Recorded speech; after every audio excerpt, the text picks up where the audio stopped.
उसकी slide same thing he बोलते हैं, स्टाफ भी तो पढ़ा है यहाँ पे। एक चीज जो ज़्यादातर क्लासेस में देखी जा रही है, तो मैं जाता हूँ क्लास में बच्चों से बात करते, बाकी हमारे स्टाफ में भी जाते हैं बात करते हैं कि बच्चों को ये नहीं पता है कि उन्हें आफ्टर 12th क्या करना है, किसी भी क्लास का नहीं पता है।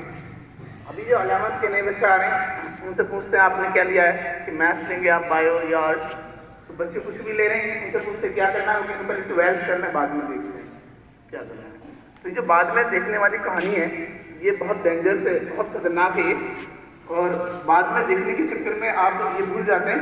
ऐसा 12th में यूपी बोर्ड में लगभग मुझे लग रहा है 15-16 लाख बच्चे पेपर देते हैं और वो पास आउट होते हैं, और इसमें कॉलेज भी यहाँ नहीं है एडमिशन के हिसाब से। कई बार जैसा आप सोचते हो, अभी बहुत सारे बच्चों के फोन आते हैं कि उन्हें नर्सिंग करना है और उन्होंने फॉर्म तो भरा ही नहीं नर्सिंग के एग्जाम के लिए, क्योंकि बाद में सोच रहे हैं 12th होने के बाद में कि हम नर्सिंग करेंगे, पहले सोचा नहीं उन्हें, और जब पहले नहीं सोचा तो पहले उन्होंने पता भी नहीं लगाया कि नर्सिंग होती कैसे है, और जब उन्होंने ये पता नहीं लगाया तो उन्हें एंट्रेंस एग्जाम के बारे में पता नहीं चला कुछ भी। जब एंट्रेंस एग्जाम के बारे में नहीं पता चला तो टाइम ओवर हो गया। और अब ऐसा होता है यूपी में नर्सिंग करने के लिए एंट्रेंस एग्जाम बहुत जरूरी है। अटल बिहारी वाजपेयी यूनिवर्सिटी लखनऊ एग्जाम कराती है। तो अगर आप पहले ही नहीं सोच के रखेंगे कि हमें 12th के बाद क्या करना है, तो 12th के बाद जब आपका रिजल्ट आएगा उसके बाद जब आप सोचने जाएंगे तो बहुत सारे एग्जाम का टाइम निकल गया होगा। यही हालात है मैथ साइड से पढ़ने वाले बच्चों के, जो इंजीनियरिंग के लिए सोचते हैं, इंजीनियरिंग के बारे में बात कर रहे हैं कि उन्होंने जेई का फॉर्म ही नहीं फिलअप किया है। और सबसे इंपॉर्टेंट चीज मैथ्स वाले बच्चे के लिए है कि जेई होता है जॉइंट एंट्रेंस एग्जाम, आईटी के लिए पढ़ते हैं, इंडियन इंस्टीट्यूट ऑफ टेक्नोलॉजी। उसमें होता यह है कि वहाँ 75% नंबर लेके आने बहुत जरूरी है पीसीएम में, फिजिक्स केमिस्ट्री और मैथ्स में। अगर 75% नंबर नहीं आ रहे हैं तो आप जेई का फॉर्म ही फिलअप नहीं कर सकते और आपका इंजीनियरिंग हो ही नहीं सकता है। और उसके लिए अगर आप बाद में सोचोगे 12th के बाद और आपके नंबर तो आगे 70%, अब आप सोचोगे मुझे इंजीनियरिंग करना है, तो वो कर ही नहीं सकते आप लोग, क्योंकि आप क्राइटेरिया से बाहर आ गए उसके। तो सबसे पहले ये जरूरी है, जो अभी 12th में बच्चे वो भी, जो 10th क्लास में वो भी, जो 11th में वो भी, और जो 9th वाले अगर अभी सोचेंगे वो और बेहतर होगा कि हमें 12th के बाद क्या करना है और उसी के हिसाब से पढ़ना है। मान लो किसी को जो है लग रहा है इंजीनियरिंग करनी है तो उसे इतनी मेहनत तो एटलीस्ट करनी ही पड़ेगी कि उसके जो है पीसीएम में 75% मार्क्स आ रहे हैं। अगर 75% नहीं आ रहे होंगे तो इंजीनियर बन ही नहीं सकता है। समझ आ गया? फिर बाद में कंफ्यूजन हो जाता है कि क्या करना है। मान लो बायोलॉजी से अभी टीचर से पूछेंगे नहीं, खुद जानते नहीं, दूसरों की मानते नहीं, ऐसी कहानी है बच्चों की। तो उन्हें 3-4 कोर्स रटे हुए हैं। बायोलॉजी से अगर क्या है, एक तो थोड़ा सा अगर क्लियर है किसी का, एक दूसरे को देख लिया कि नीट की तैयारी करनी है। दूसरा पॉइंट आता है कि हमें फार्मेसी में जाना है, बीफॉर्म करना है, डीफॉर्म करना है, या एक आजकल जो बहुत ज्यादा चल रहा है कोर्स, वो नर्सिंग करना है। बस वो यही तो खत्म हो जाते हैं। उन्हें लगता है बायोलॉजी से यही 3 कोर्स होते हैं, आगे कोई सा होता ही नहीं। उनसे पूछ लो नीट में क्या एडमिशन लोगे, उन्हें यही नहीं पता। बहुत सारों को तो ये लगता है कि नीट की तैयारी करने से डायरेक्ट एडमिशन हो जाता होगा। उन्हें ये भी नहीं पता कि उसमें कोर्सेज कौन कौन से, आयुष के कितने कोर्स उसमें हैं, या आयुष से अलग कौन से कोर्सेज है, किसका मेरिट कितने पे रहने वाला है। और नीट की तैयारी करें तो हम क्यों करें? क्या हम डायरेक्ट एडमिशन नहीं ले सकते? या नीट देना जरूरी है? घर के हालात के बारे में भी बात सोच के चलते हैं। ऐसे बहुत सारे बच्चे मिल रहे हैं जिनकी पढ़ाई छूट गई है। अभी मतलब फोन आ रहा था मुझे, एक पेरेंट्स सब घर आए, एक बच्ची बहुत होशियार हमारे स्टूडेंट 12th क्लास की, उसके नंबर भी बहुत अच्छे आए। अच्छा 390 नंबर उसके आ रहे हैं। उसके घर वाले से पढ़ाना नहीं चाह रहे, उन्हें पता ही नहीं है कि मतलब इसके नंबर अच्छा है, पढ़ने में अच्छी है। उस लड़की ने कभी घर बात ही नहीं करी, सिर्फ 12th के बाद क्या करना, उसने भी यही सोच के रखा कि मैं जो है 12th के बाद सोचूं। और 12th के बाद सोचा, घर वालों ने मना कर दिया, पढ़ाई नहीं करो। उन्हें बहुत समझाया कि इसका एडमिशन कराएं आप बीएससी में, कोई भी दिक्कत है, कोई फाइनेंशियली प्रॉब्लम है, मतलब पैसे की प्रॉब्लम है, उसको डिस्कस करें। मतलब स्कूल आपका जहाँ से बच्चा पढ़ा है वो सपोर्ट करता है, आगे वाला जहाँ एडमिशन होगा वो भी सपोर्ट करते हैं। तो ये बहुत जरूरी है। और ये एक ऐसा सवाल है, आपको ये लगता है कि चलो हम बाद में सोच लेंगे, ये सबको बहुत परेशान करता है। जिंदगी में 2 ऐसे डिसीजन मतलब जो हमें हमारी लाइफ को बहुत ज्यादा प्रभावित करते हैं। एक अभी जो आप 12th के बाद लेते हैं एडमिशन का, और एक आगे चल के, बहुत आगे चल के एडमिशन के बाद जो शादी का होता है, वो अभी आपकी एज से बहुत आगे चल के जाएगा। मतलब हमें कैसे करना है, क्या करना है, या हमारे लिए कौन बेहतर पार्टनर होगा, उसके बारे में हम बात करते हैं। उससे पहले जो फर्स्ट डिसीजन है वो ये है कि हमें 12th के बाद क्या करना है, हमारा गोल्स क्या है, हमारे टारगेट्स क्या हैं, और अगर हमें उधर जाना है तो कैसे जाते हैं। अब बहुत सारे बच्चे सोचने लगे कि MBBS करना है, लेकिन करना कैसे है।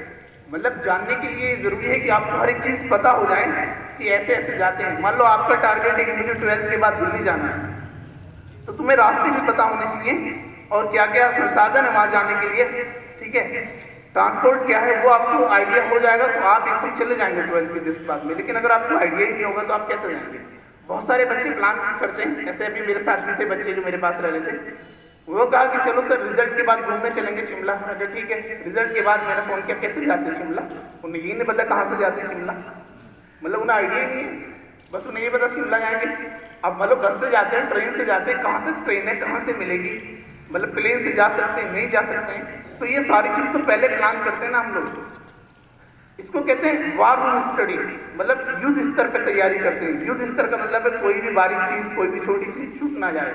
वो हर एक कोर्स, हर एक चीज़ जहाँ हमें जाना है, जिधर हमें जाना है वो हमें करना है। आर्ट साइड वालों के साथ ये प्रॉब्लम है, वो आर्ट साइड ले तो रहे पर उन्हें यही नहीं पता कि आगे क्या मतलब हमें करना है। उन्हें लग रहा है कि हमारा GS अच्छा हो जाएगा, हम इसलिए आर्ट साइड ले रहे हैं। ऐसा नहीं होता है। अगर आर्ट वालों का GS अच्छा होता है तो साइंस वालों का बेकार, ऐसे कोई होता है। साइंस भी आती है GS में। आप आर्ट ले रहे हैं, आपका मेन पर्पस क्या है, मतलब आपको 12th के बाद कहाँ एडमिशन लेना है, किस कॉलेज में लेना है, किस कोर्स में लेना है, ये बहुत ज़रूरी है। और इस सब का डिस्कस आप टीचर से कर सकते हैं अपने से, और एक लंबा चलता है। ये कोई ऐसा डिसीजन नहीं है कि मैंने अभी बोला आप पहले घंटे में बैठेंगे क्लासरूम में, पहले लेक्चर में, और आप सोचेंगे चलो ठीक है मेरा क्लियर हुआ, मुझे रीड करना। ऐसे नहीं होता है।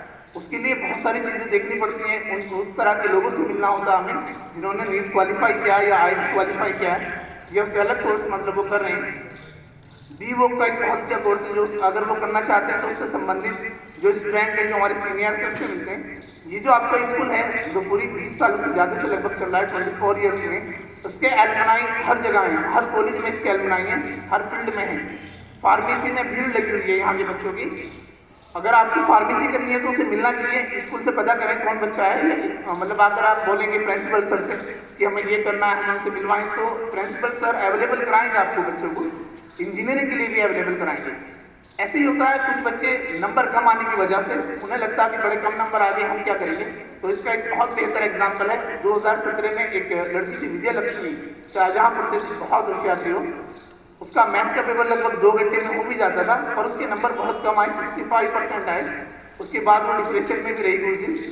उसके बाद उसने देखा और समझा कि उसका टारगेट बड़ा क्लियर था कि IIT से जाना है, लेकिन उसके नंबर कम आ गए। 70% उस टाइम क्राइटेरिया होता था IIT में जाने के लिए, उसके आए 65%। उसने देखा, उसने बहुत सर्च किया और उसने निकाला हाइब्रिड मॉडल इंजीनियरिंग का।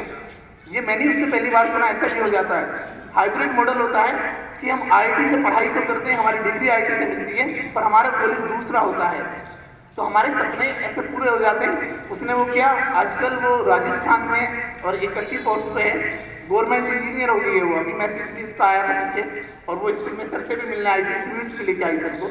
तो हमारे नंबर कम आने से हम रुकते नहीं हैं, क्योंकि हमारे अगर गोल्स बिल्कुल क्लियर है, ये है, तो हम कुछ ना कुछ ढूंढ ही निकालते हैं उसके लिए। समझ आ रही बात? आ रही समझ सबको? तो सबसे पहले लगभग अगले जो 10 दिन स्कूल खुलेगा, आपको सबको यही एक दूसरे से डिस्कस करना है अपने स्टाफ से कि आपको करना क्या है, आपको बनना क्या है, और फिर उन लोगों से आपको मुलाकात करनी है जो आपकी क्राइटेरिया में फिट होते हों, जहां आपको जाना है उससे संबंधित हों। समझ आ रहे? वैसे ही हम दोस्त बनाने के लिए भी ऐसी चीज़ें करते हैं कि कौन कौन मतलब हमारे सेम फील्ड का है, कौन कौन जेई करना चाहता है, कौन नीट करना चाहता है, कौन मतलब फार्मेसी करेगा, कौन थेरेपी में जाएगा, तो उससे रिलेटेड कौन कौन से बच्चे हैं, हम उससे बात करें, कुछ वो ढूंढें, कुछ हम सर्च करें, मिल के होता है काम। समझ आ गई बात? आप अकेले कभी भी कुछ नहीं कर सकते हो। आप सोचते हो कि हमारे घर वालों को बहुत पैसा एडमिशन करा देंगे, तब भी कुछ नहीं होता है। ऐसे बहुत सारे गार्जियन से जो पैसा होने के बाद सही कॉलेज, सही लाइन नहीं अपने बच्चों के लिए ढूंढ पा रहे हैं, तो ये सब मिलता है स्कूल से। इसीलिए स्कूल बहुत ज़रूरी है, वरना तो कोचिंग में काम हो जाएगा, आप सारे सब्जेक्ट ट्यूशन लगा के पढ़ लें, पर ये सारी चीज़ें मिलती हैं स्कूल से, कोचिंग में नहीं मिलती हैं। समझ आ गई बात? तो आप अपने लिए एक चीज़ों को निर्धारित करें, अपने लिए निश्चित करें कि आपको बनना क्या है, आपको उस तरीके लोगों से मिलना है, वो आपको मिलते जाएंगे, आपकी हेल्प होगी। समझ गए? ठीक है, थैंक यू। बहुत बहुत धन्यवाद खालिद। और जब खालिद इस तरीके की बात करता है तो गौरवित महसूस करते हैं हम कि हमारे स्टूडेंट की सोच बहुत अच्छी है। मैंने कई बार आपसे बताया और फिर बता रहा हूँ कि यदि जीके का क्वेश्चन एक पूछते हैं हम कि भारत में सबसे ज़्यादा साक्षरता कौन से राज्य में है, कोई हाथ ऊपर करे बताए साक्षरता सबसे ज़्यादा कहाँ है, अर्थात सबसे ज़्यादा लोग पढ़े लिखे कौन से राज्य में है जो लगभग 70% साक्षर है। कोई बताएगा? बताइए, यहाँ आके बताओ।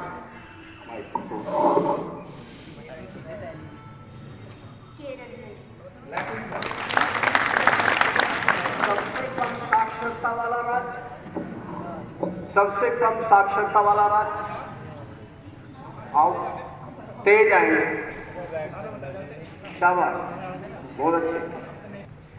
बिहार।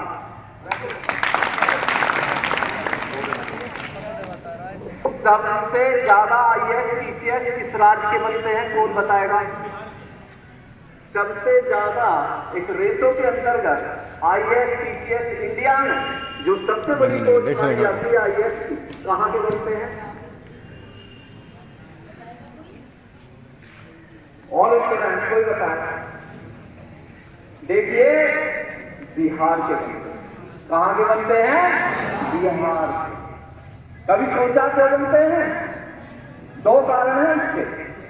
एक तो जब कोई काम ना हो रहा हो, भैया काम कोई ये नहीं होगा, इसके लिए तो बिहारी बुला लो, अर्थात बिहार के बिहारी। उन्हें हीन दृष्टि से देखते हो जिन्हें आप, लेकिन उनमें एक बहुत अच्छी क्वालिटी होती है कि वो बहुत ज्यादा मेहनती होते हैं, मेहनत करने वाले होते हैं, लगातार मेहनत करते हैं, और लगातार मेहनत करने वाला ही IAS PCS बनता है। दूसरी बात, अभी जो खालिद सर ने बताया कि लक्ष्य निर्धारित कर लो, मैं इंग्लिश की कहावत बार बार आपसे कहता हूं कि set the target and meet the target. लक्ष्य साधो और देर डालो, और यदि लक्ष्य सदाई नहीं बालको तो देर हो सकती। तो जो मैंने अभी बताया कि बिहार में सबसे ज्यादा IAS PCS होते हैं, और एक बात और बता दूं आपको, वो ज्यादातर थर्ड डिविजनर और सेकंड डिविजनर होते हैं। परसेंटेज उनकी बहुत डाउन होती है, लेकिन वो परसेंटेज पे बिल्कुल ध्यान नहीं देते, केवल अपने लक्ष्य पर ध्यान देते हैं, और ये सोच के चलते हैं अपने घर से दिल्ली में आकर के देखेंगे सबसे ज्यादा तुम्हें वही मिलेंगे, और ये सोच के चलते हैं कि हम बस अपनी पढ़ाई करेंगे, और इस तरीके से मेहनत करते हैं। वो छोड़ कर रहे हैं, सुबह से शाम तक छोड़ ही करते रहते, ना सर्दी लगे ना गर्मी लगे। इसी तरीके से वो पढ़ाई करते हैं, उस पढ़ाई में ना सर्दी लगती ना गर्मी लगती, और जब इस तरीके का एनवायरमेंट बना लेते हैं तो निश्चित रूप से करत करत अभ्यास के जड़मत हो सुजान, और रसली आवत जात है सिर पर पड़त निशान। तो आज का स्पीच है खालिद का, उसे बिल्कुल ध्यान में धरते हुए, और ये सोच लो कि बिल्कुल जो आपको बनना है सबसे पहले लक्ष्य निर्धारित करो, और लक्ष्य निर्धारित करने के बाद उस पर काम करना शुरू करो।